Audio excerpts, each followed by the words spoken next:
நாள் ஒரு ஆற்றின் கரையில் ஒரு பெரிய மரம் இருந்தது. அந்த மரத்தில் ஒரு நல்ல மனம் கொண்ட குரங்கு வாழ்ந்து வந்தது. அந்த மரத்தில் இனிமையான பழங்கள் இருந்தன. ஒரு நாள் ஒரு முதலை அந்த ஆற்றில் இருந்து வந்து குரங்குடன் நட்பாக ஆனது. குரங்கு தினமும் சில பழங்களை பறித்து முதலைக்கு கொடுத்தது.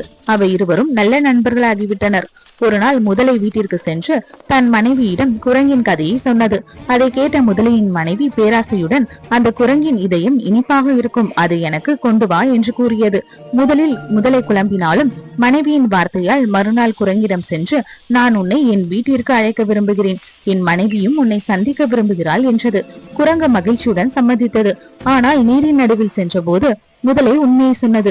அதை கேட்ட குரங்கு புத்திசாலித்தனமாக, அடடா, என் இதயத்தை மரத்திலே விட்டு வந்து விட்டேன், வீட்டுக்கு போன பின் அதை எடுத்து வந்து தருகிறேன் என்றது. முதலை அதனை நம்பி குரங்கை கரைக்கு இறக்கியது.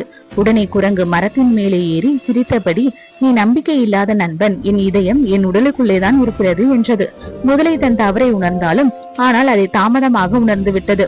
இந்த கதையின் நீதி, புத்திசாலித்தனமும் அமைதியும் நம்மை ஆபத்திலிருந்து காப்பாற்றும்.